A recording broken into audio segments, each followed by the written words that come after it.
It's crazy hair day. Woo! All right, so this might be a long one because I'm going to cover 3 dreams.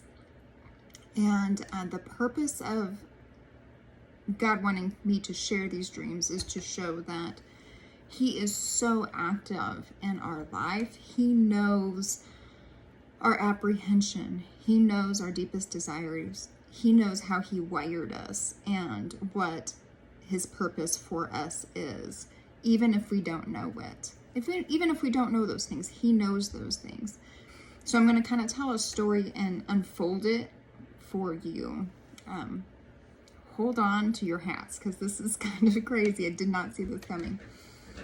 So as you know, I've been taking a couple of dream interpretation classes. I have learned so much, and it has taught me how to hear God more clearly and quickly, and to understand that every dream comes from Him, and every dream is a message from Him. And it is our joy and pleasure to unpack those notes from Him and to understand what He's saying.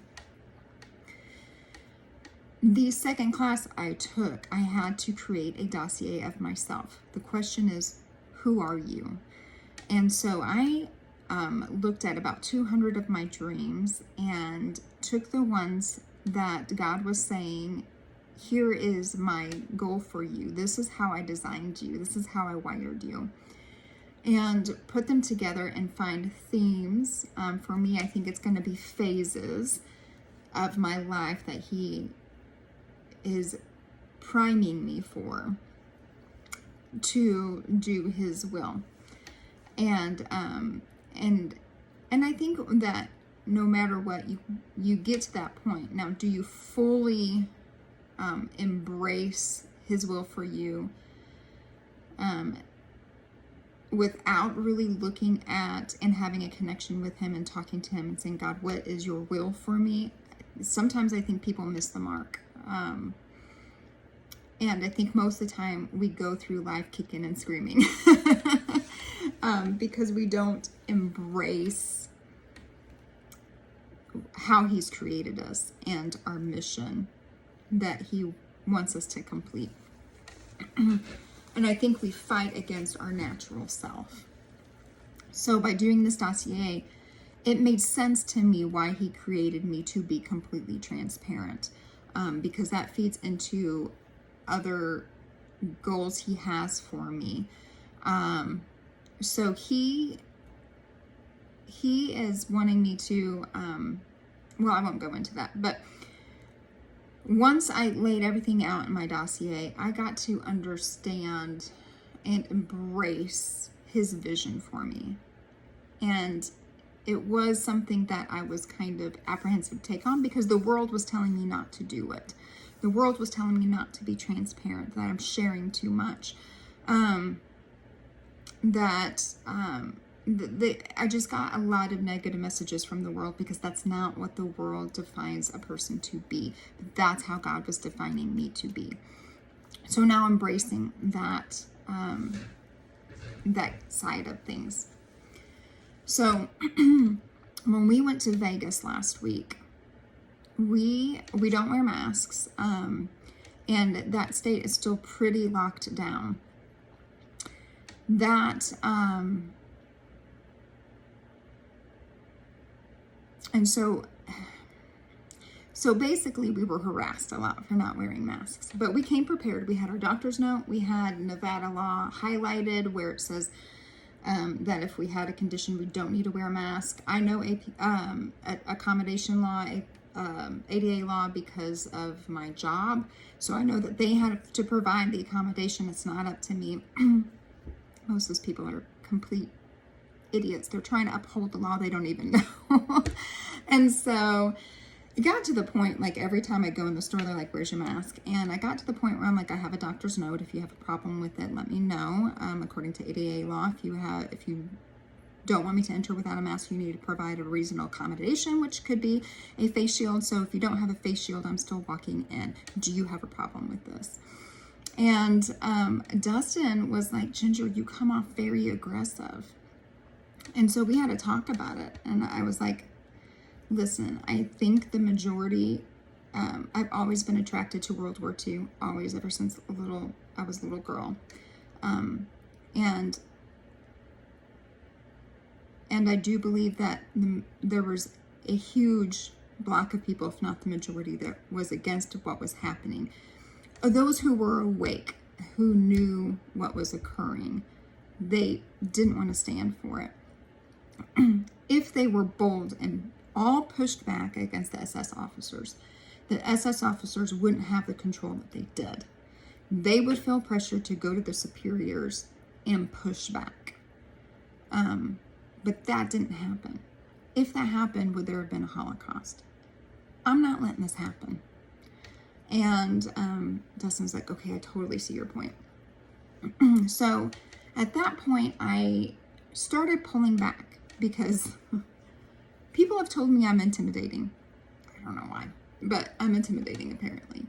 And so I was like, well, I don't want to be intimidating. I don't want to be off-putting. And that's what the world says I am. So I need to pull back. And I was doing that unconsciously. So whenever I went in the store, I was kind of a little bit more polite, and maybe a little less straightforward. And sometimes that didn't get me where I needed to go. And that was eye-opening to me. So anyway, a couple days later, God gives me 2 dreams. All right, I'm going to go through them quickly. I'm going to tell you the interpretation. All right. So my daughter, my youngest daughter, had a birthday party for an entire week. It was a sleepover birthday party for an entire week. Oh, can you imagine a 5-year-old sleeping over for an entire week? We were doing some kind of charity during the birthday party where we would make things for donations, and our goal was to meet 100 people and give those donations to 100 people. One of the little girls didn't want to stay because she's 5 and she doesn't want to stay at somebody's house for an entire week at a sleepover. Understandable. But her parents made her and said that there's going to be like consequences if you don't go.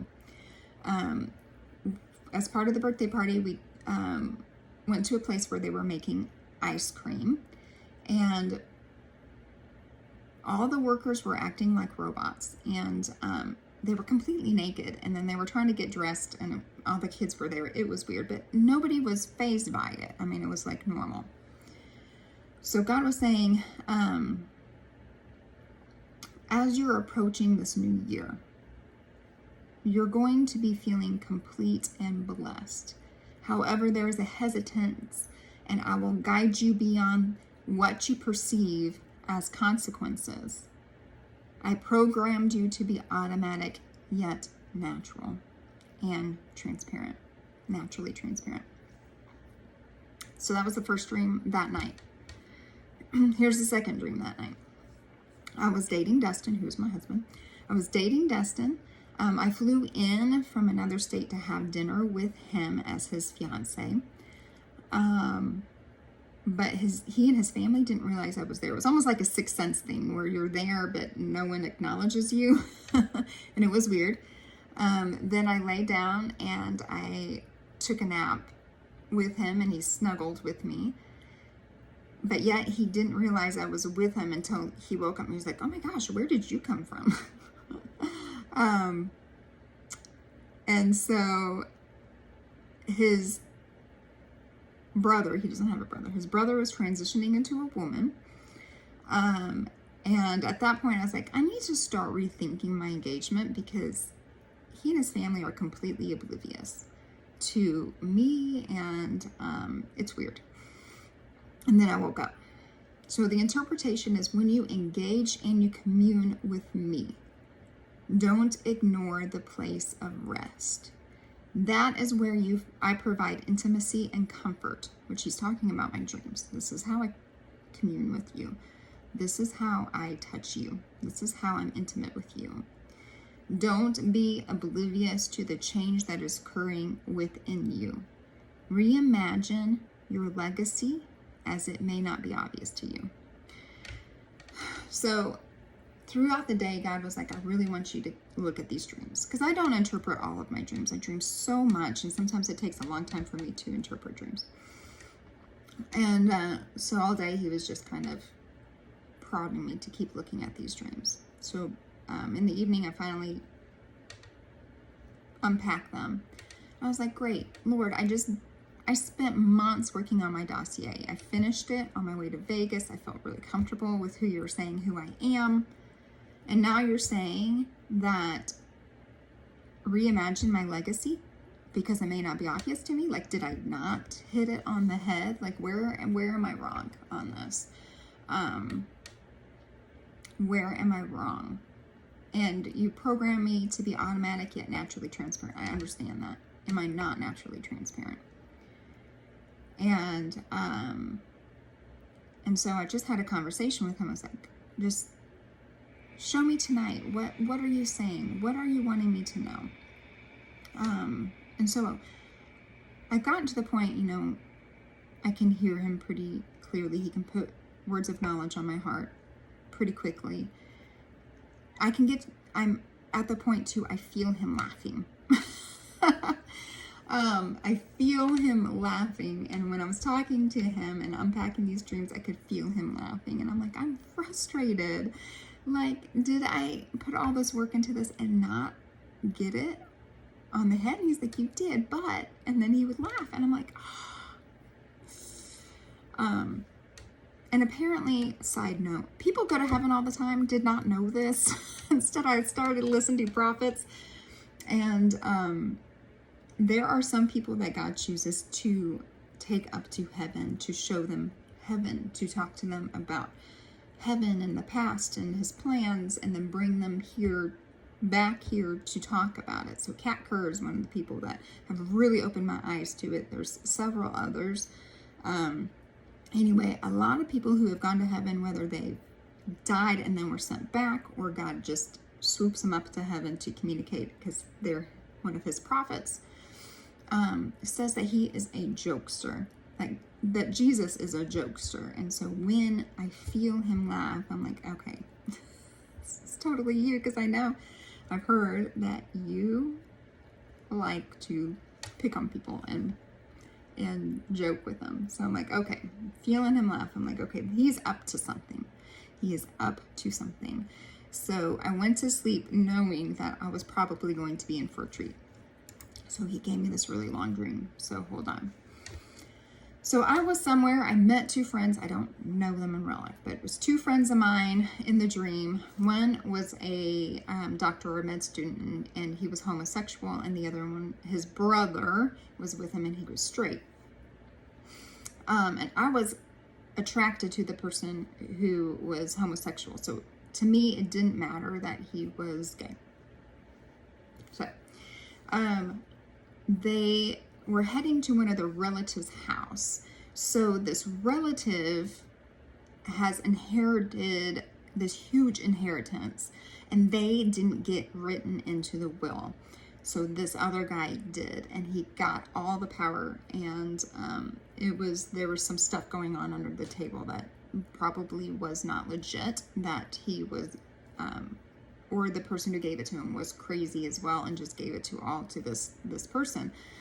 And so they're like, hey, we need to go visit him. Come with us. He's got some kind of party planned. So I rode with them to this person's house, and they were talking about how this guy they don't like him. He's kind of sadistic. And so they were kind of informing me on the family dynamics. When we got there, the old man who had the fortune was alive still, but had passed it on to this other person. And the person was kind of drunk with power. I viewed him as a really short, small child, but everybody viewed him as an adult, like a person in their 20s, 30s, and 40s. I viewed him as a small 7-year-old boy.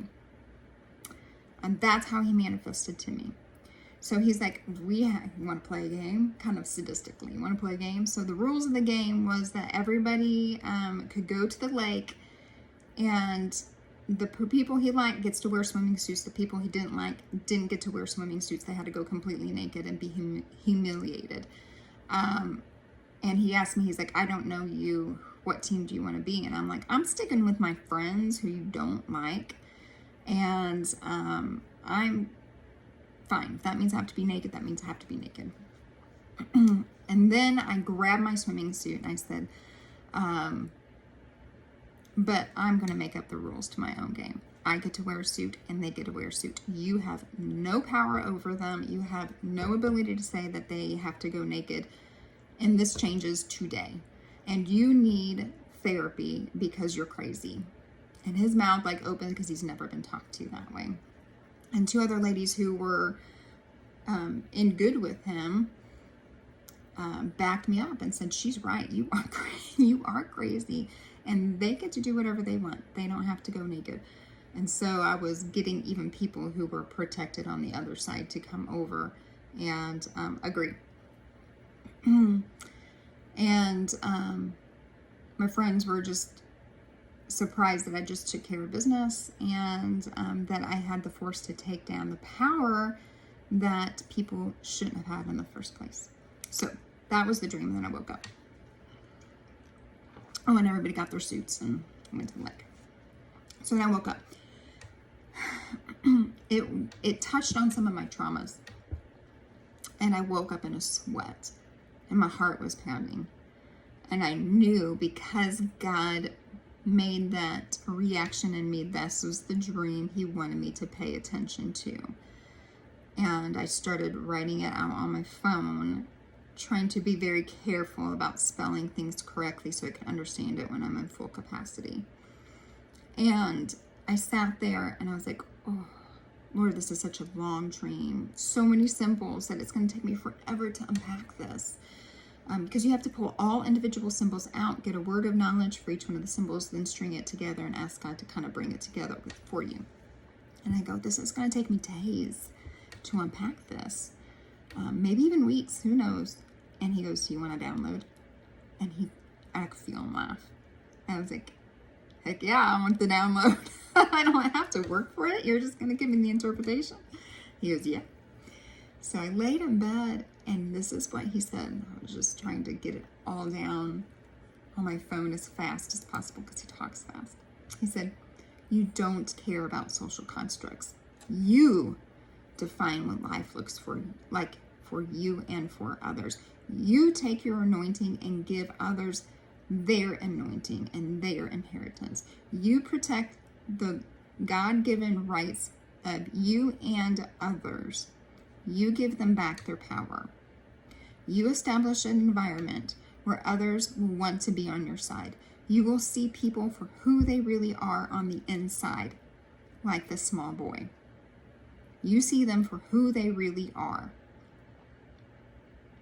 You are a place that makes available reflection to everyone. That's what that lake symbolizes, is a place of reflection. That's what it symbolized.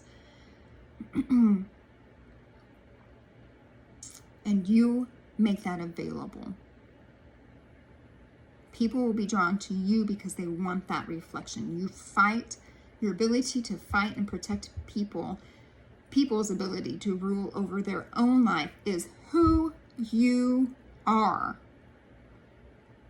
Is who you are. End of download. And I started looking at the symbols and it just lines up perfectly. And then it dawned on me about what has been said to me about being aggressive, about being intimidating. And then I realized, oh my gosh, I was pulling back and not realizing that God wants me to be a fighter. God wants me to be out there saying this, this, and this. Here are the facts. Here's the ADA law. Here's our constitutional law. Here's the Nevada law. You have no right to do this. You can call security. They called security, and security couldn't do anything because they knew I was right. They called their manager. Their manager never showed up, and they never bothered me again because they knew they were right, or I was right. God said, you have got to be aggressive. I designed you to be aggressive. The sandals and the armor of God, make use of them. Advance forward with no shame, with authority. because it's not because you are protecting yourself. You are giving the rights back to others. Because every time I defied that mask mandate, people were around me. And I've had dreams about this, about me fighting the mask mandate, and people around me heard and started taking off their masks because I was fighting back. Every time I have to justify the truth, justify my actions that are based in truth and law, it wakes people up. And God has said, do not back down on that. That is who you are. Do not be hesitant. I will guide you through this hesitancy and what you perceive as consequences of people thinking that you are aggressive. I will guide you past that. And you will get into the new year where you feel complete and blessed. This is your inheritance. You need to hold on to this inheritance. Do not push back and be hesitant. Embrace it, because it's a gift, and it will guide you through it. Put on those sandals of peace and the armor of God and advance forward. Remember, I talked on Facebook when I first started making these videos. God just spoke through me because I didn't know really the armor of God. And he said, I want you to speak. And I opened my mouth, and just Holy Spirit came down and talked, and I feel him right now. So get ready. So he said those sandals of peace are not what you envision. They are massive leather sandals that go around your foot and around your calf and all the way up to your knee. It laces up, and it has spikes on the bottom. Why do you have spikes on the bottom of your shoes? To advance forward, to get a good grip so you can move forward. God is not saying hold the line. He is saying push the line. Push that line. And in these dreams, he was showing me that I was starting to untie my sandals. And he's like, no, no, no. It's now not the time to do it. That's not who I designed you to be. I designed you to be transparent and aggressive, and you are not defined by the social construct of the world. You are not defined by that. You do not accept that. You accept my construct. You do not accept the world's construct. You accept my construct. You define your world because you listen to me. You define it. You live by that definition. You protect your lane. You help others protect their lane. Don't take those sandals off. And I sat there and I was like, because, wow, I didn't realize that my brain was working that way in a week's time. And God knew I was pulling back and not realizing it. He knew I started conforming to the rules of the world, and he was saying, no. God speaks through dreams. He speaks through dreams. This is too crazy for us to say, no, he doesn't. He speaks through dreams. This was unfolding in a week's time. And then when he gave me those dreams and he wouldn't let me let them go, and then when I interpreted them, got the interpretation from him, I asked him, what do you mean? I'm so frustrated.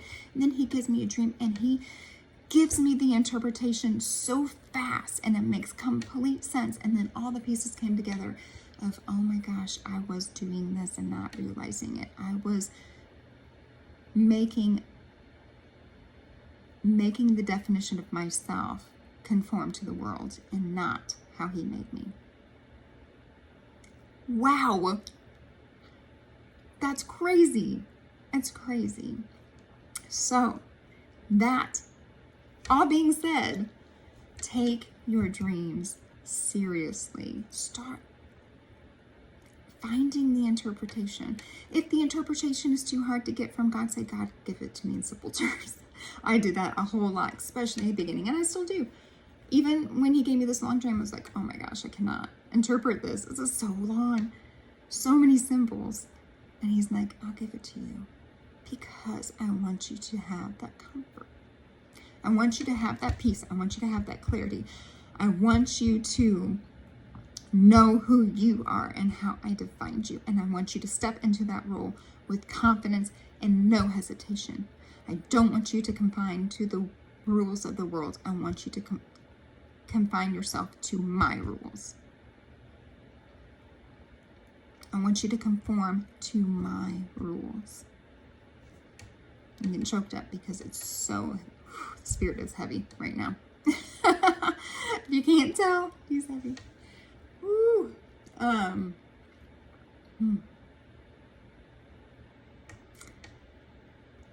I encourage you, if you dream a lot, even if you don't dream, ask for dreams. If you dream a lot, ask for the interpretation, ask for guidance. Get to, what really helped me was go through the Dreams of the Bible Bible series on Dream Life Decoded YouTube channel. Think about maybe taking one of John Renbo's classes after you finish that Bible study.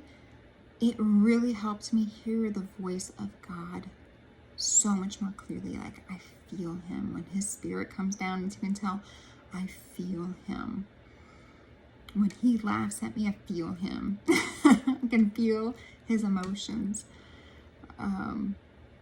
So I hope this has blessed you. I hope this has made you go, and opened your eyes a little bit to what I am saying about dreams. I'm telling you, he is talking to us nonstop, even when we're sleeping. All right. I hope you guys have a great day. Go in his shalom.